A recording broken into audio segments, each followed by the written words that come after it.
Buenas noches, compañeras, compañeros. Grabo este video porque, bueno, tuve a bien invitarlos a una entrevista que me realizaron unos compañeros por el Día Internacional de la Mujer. Sin embargo, bueno, por ahí hubo algunos problemas técnicos y, bueno, varios compañeros me preguntaban que, bueno, de qué había tratado la entrevista y que les gustaría, pues, saber un poco lo que se planteó. Bueno, en ese tenor es que grabo este video y, bueno, en primera instancia se me preguntó, bueno, algo sobre el marco o bagaje, histórico en el que se enmarca este día. Entonces yo comentaba que este día no es un día de festejo, sino un día de lucha, un día que nos recuerda todavía las luchas que tenemos por delante las mujeres en nuestra búsqueda por un mundo en donde impere la equidad y en donde sea más justo. Bueno, lo primero que yo tomé en consideración fue entonces la postura de las marxistas feministas, que bueno, que comentan que finalmente cuando empieza el yugo del hombre hacia la mujer es con la existencia o cuando comienza a existir la propiedad privada. ¿Por qué? Porque antes en la sociedad primitiva, tanto hombres como mujeres teníamos roles de trabajo, ¿no? Se dice que las mujeres éramos agricultoras, en tanto los hombres se dedicaban a la cacería. Aunque también es cierto, recordaba yo, que hay descubrimientos más actuales en donde se da por sentado que también había mujeres cazadoras, ¿verdad? Y bueno, como ejemplo tangible tenemos aquí en América Latina, a las amazonas. Bueno, ahora yo también recordaba que, bueno, finalmente dentro de la sociedad en la que nosotros vivimos y tomamos en cuenta la teoría económica, nos damos, bueno, o vemos claramente que además de las dos divisiones que hay entre los hombres, que son los que tienen y los que no tienen, existe una tercera división, ¿no? Que son las mujeres. Y así como los hombres que tienen doblegan a los hombres que no tienen, bueno, finalmente las terceras que entramos dentro de esta configuración económica patriarcal somos las mujeres, que estábamos históricamente doblegadas y aún lo estamos en cierta medida, ¿verdad? Tanto por los hombres que tienen como por los hombres que no tienen, ¿no? Entonces se nos da históricamente como una categoría infrahumana. Las mujeres tuvimos que luchar, entonces por eso, por conquistar nuestros derechos. Desde los años 1800 hubo movimientos de mujeres trabajadoras socialistas que se organizaron tanto en países europeos como en Estados Unidos para pedir lo siguiente. Bueno, por un lado la reducción de la jornada de trabajo, que la jornada de trabajo duraba de 14 a 16 horas continuas, ¿no? Había casos documentados en donde se dice que además de esto las mujeres incluso eran encerradas. ¿Qué otras demandas había de las mujeres en ese entonces? Bueno, las mujeres pedían también que se les pudiera dar permiso, ¿verdad?, para lactar. Ustedes saben lo importante que es para el crecimiento y desarrollo de un ser humano, pues la leche materna, ¿no? Entonces, bueno, hasta eso se tenía que conquistar. Y bueno, finalmente, una lucha también muy importante era la del voto de las mujeres, porque antes de eso a las mujeres se nos negaba incluso, ¿verdad?, el derecho de elegir o de ser elegidas, porque se pensaba, se consideraba que las mujeres no teníamos la capacidad para discernir y para decidir, ¿verdad?, qué era lo correcto, qué es lo que nosotros consideramos correcto, qué es bueno, o cuál incluso sería el rumbo de país que nosotras quisiéramos, ¿no? Entonces, pues hay una serie de represiones en contra de estos movimientos que son tremendas. Y bueno, posteriormente la lucha sigue todavía, 1917, las mujeres hacen en marzo de 1917, 8 de marzo, de acuerdo al calendario gregoriano, ¿verdad? Hacen una huelga en la que piden pan y paz. Piden que se acabe la guerra, pero piden también el bienestar del pueblo. Entonces, bueno, se unen a estas mujeres sindicatos de hombres y finalmente también se unen a ellos el ejército, y 2 días después es derrocado el zarismo, ¿no? Y de hecho las mujeres rusas, en consecuencia de este movimiento, son las primeras mujeres en votar. Pero bueno, ¿qué se buscaba conquistar con el voto femenino?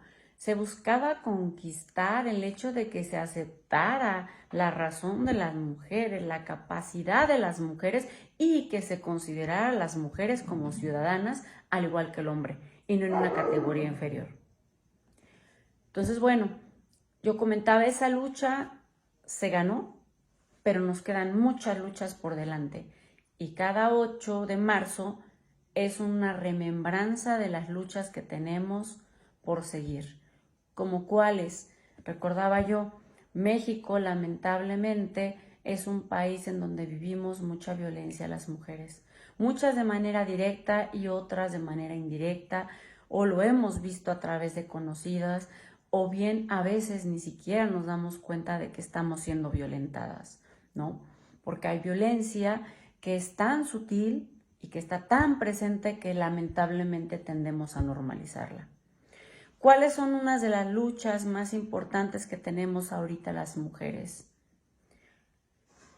En México, lamentablemente, 4 de cada 10 niñas, de acuerdo a las últimas estadísticas que leí, ¿verdad?, son violentadas, sufren de abuso sexual y en sus casas. Las mujeres no solamente nos tenemos que cuidar de la calle, nos tenemos que cuidar también, lamentablemente, en nuestras propias casas, que se supondría serían los lugares más seguros, ¿no?, que tendríamos que tener. Otras de las luchas que se imponen ahorita como una necesidad es que se reconozca el derecho de las mujeres a decidir sobre sus cuerpos. Yo recordaba, finalmente es una cuestión también humana. Si una mujer quiere interrumpir su embarazo, aunque 1000 personas le digan que no lo hagan porque de acuerdo a su moral religiosa estaría mal, primero, esas 1000 personas no se encargarían jamás del niño o niña si él llegara si ella llegara a tenerlo, ¿no? Y además de eso, ¿verdad?, finalmente no van a desistir las mujeres que quieren abortar. Las mujeres que tienen dinero van y pagan clínicas privadas, van a otras ciudades en donde el aborto ya es legal. Sin embargo, ¿qué pasa con las mujeres que no tienen recursos económicos? Ellas mueren. Entonces se trata de salvar a esas mujeres. Sí, hay una polémica en torno a cuándo se puede hablar de que un ser vivo ya es humano, ¿no? O si el feto es humano, o cuándo deja de ser un embrión. Hay discusiones científicas en torno a esto, y este tema se debe de tratar en base a 2 vertientes. Una, respetando los derechos humanos de las mujeres, su derecho a decidir sobre su propio cuerpo, y en segundo lugar, ¿verdad?, también se tiene que tomar en consideración a la ciencia. Debemos de recordar que ya pasaron las leyes de reforma y que hay una separación entre la Iglesia y el Estado, y que la moral religiosa de unos cuantos no nos puede gobernar a todos. Ahora, si se crea una ley que da ese derecho, no quiere decir que todas las mujeres vayan a abortar, ni que se vaya a obligar a abortar a alguien que no quiera hacerlo. Simple y sencillamente se trata de que no mueran las mujeres que de todas maneras van a abortar. Bueno, también la violencia que vivimos, ¿no? No solamente en nuestras casas, con los maridos golpeadores, que lamentablemente muchas compañeras se aquejan o se adolecen de esta situación tan lamentable. sino que incluso cuando uno va a presentar una denuncia, lamentablemente uno se encuentra con múltiples deficiencias en el sistema, entre comillas, de justicia. ¿Por qué digo entre comillas de justicia? Porque lejos de ayudar a la víctima, lejos de ayudar a la mujer, lamentablemente muchas de las veces se le revictimiza o bien se pretende culpar a la mujer. ¿Esto por qué? Porque quizá los juzgadores no son los más adecuados. Quizá los juzgadores nos están juzgando a las mujeres desde una visión patriarcal. Y esto no es posible. Se debe de juzgar, ¿verdad?, en base a la justicia o en la búsqueda de la justicia. Bueno, otra de las cosas que se me preguntaba era en relación a los estereotipos en el arte y la cultura. Yo comentaba que desde niña yo me di cuenta de muchas cosas que estaban mal planteadas. Quizá porque tuve la fortuna de nacer en una familia en donde se me inculcó mucho la empatía, el ver, ¿no?, hacia los demás, cómo crecían los demás, qué adolecían los demás, al ser mis papás luchadores sociales. Vi muchas injusticias de cerca, vi también mucha bondad de cerca, mucha gente que desinteresadamente quería ayudar a los demás, ¿no?, que tenía causas que iban más allá de lo que uno pensaba para sí mismo, de lo que uno quería para uno mismo. Y entonces, pues recordaba, ¿no? Yo tuve televisión hasta que tuve 11 años, mi diversión era la lectura, era leer. Y pues eso hizo que tuviera una visión crítica, aparte de la educación de mis papás, ¿no? Entonces, pues yo me cuestionaba sobre los cuentos de hadas, ¿no? Y yo no me identificaba con las princesas, pues que presentaban como mujeres que necesitaban ser salvadas, que no sabían hacer nada, que no tenían objetivo de vida, otro más que casarse, ¿no? Y que en eso se basaba su felicidad. Entonces yo de niña yo decidí que yo no quería ser una princesa, que yo prefería ser una guerrera y hacer las cosas que yo quería hacer, incluso aquellas que me decían que yo no debía o yo no podía hacer en razón de mi género. Porque yo recordaba, la inteligencia no se mide en cuestión de géneros, se mide en cuestión del empeño, ¿verdad?, de la preparación que cada uno tiene la oportunidad de tener o que cada uno busca, ¿verdad?, y cultiva. Entonces debemos de romper, ¿verdad?, con la idea de que las mujeres debemos de enfocarnos solamente en el lugar de que las mujeres somos débiles, que las mujeres somos débiles porque somos sensibles.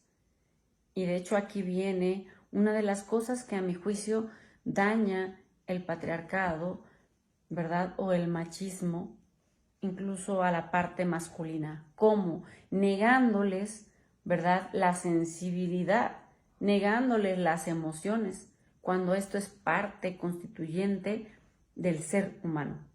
Es algo que no podemos negar, pues, que es inherente a nosotros. ¿Sí? Entonces, hay una idea falsa que se difunde de que es contraria la emoción a la razón o los sentimientos a la razón, una dicotomía que no debería de ser tal. Y yo explicaba cómo a mi juicio sentimientos y razón deben de estar a la par, deben de estar al unísono. Son la misma cosa y punto, no son cosas separadas, ¿no? Y creo que por ahí va el camino. Recordaba también que, bueno, finalmente los compañeros hombres deben de entender que cuando nosotros decimos que no queremos a los machos, no estamos diciendo no queremos a los hombres. A mi juicio, un hombre es lo contrario a un macho. Porque un macho es irresponsable, un macho es violento, un macho es opresor, un macho es irracional incluso. En cambio, ¿qué es un hombre? Un hombre es aquel que entiende que podemos caminar a la par, hombres y mujeres, que busca que su compañera sea su compañera, no solamente romántica, sino que también sea su amiga, que también sea su compañía en el trabajo, que se repartan de manera igualitaria las labores del hogar y las labores también, ¿por qué no?, del trabajo remunerado. Que se vean como un equipo, que sean amigos, compañeros, amantes, ¿no? Que puedan caminar de la mano uno a uno. Y que bueno, finalmente creo que ahí está el meollo del asunto. Debemos de tratar de caminar juntos, hombres y mujeres, y entender que las luchas que tenemos las mujeres en estos momentos son legítimas. Estamos hablando de que vivimos en un país en donde 7 de cada 10 mujeres ha vivido algún tipo de violencia. Ya les recordaba también el porcentaje enorme de abuso sexual infantil. Es inadmisible. Debemos de crear leyes que garanticen que la justicia sí funcione. Por un lado, ¿sí?, el abuso debe de ser considerado un delito grave. Los jueces deben de ser escogidos de una manera más objetiva.